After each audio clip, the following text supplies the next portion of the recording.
আসসালামু আলাইকুম এভরিওয়ান। চলেন আজকে আপনাদের সাথে ছোট্ট একটা মেহেদি ব্লগ শেয়ার করা যাক। যেহেতু আমার কাছে মেহেদি ছিল না, সো মেহেদি না থাকার কারণে আগের দিন আমার ক্লাস শেষ করে চলে যাই মেহেরিন আপুর বাসায়, আর তারপর দিন সোজা ইভেন্টে।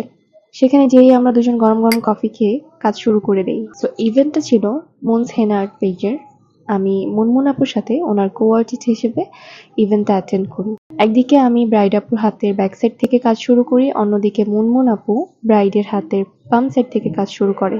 সো আমি চেষ্টা করতেছি আপনাদেরকে আমার কাজের একটু একটু ক্লিপ নিয়ে দেখানোর জন্য। আমার এক সাইডের কাজ শেষ হয়ে যাওয়ার কারণে আমি ব্রাইড আপুর হাতে মেহেদি যেন ঝরে পড়ে না যায় সেজন্য লেবু চিনির যে মিশ্রণটা আছে ওটা লাগিয়ে দিচ্ছিলাম। আর তারপর একটুখানি ব্রেকের পর লাঞ্চ শেষ করে আমরা ডে লাইটে কিছু ছবি নেওয়ার জন্য চলে গেলাম ছাদে। তবে বেশ কিছুদিন যাবৎ বৃষ্টি থাকার কারণে আকাশ খানিকটা মেঘলা ছিল, যার কারণে আমার মন মতো কোনো ছবি আমি নিতে পারিনি। তারপর নিচে চলে এলাম। নিচে চলে এসে বাকি কাজ শেষ করে আমি একটু রেস্ট নিচ্ছিলাম, আর এদিকে ব্রাইড আপুর হাতের মেহেদি দেখার জন্য আসছিল।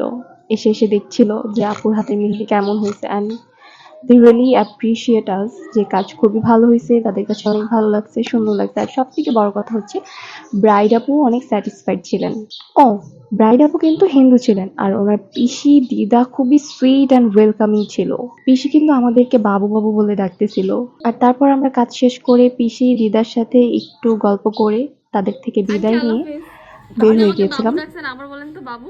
বাবু বাবুই তো বলতেছিল। তা শোনো, বাবা বাবু ওরা মনে করেছে কি যে দিদা বোধহয় দেবে। আমি বলছি কি না, দিতেই পারেন, সবাই দিবে। মেয়ের বিয়ে And আমরা আসার সময় একটু বাবল টাইমে যাই, ওখানে একটু ফ্রেশ হয়ে আমি আমার মতো চলে আসি, অ্যান্ড মুনাপুর মতো চলে যায়। অ্যান্ড দেন এখানে আমি একটু ঢং ঢং করছিলাম। আর তারপর মেঘে ঢাকা চাঁদ দেখতে দেখতে বাসায় চলে আসি। সো ইয়া, আজকের জন্য এ পর্যন্তই। Thank you for watching everyone. আল্লাহ হাফিজ, টাটা।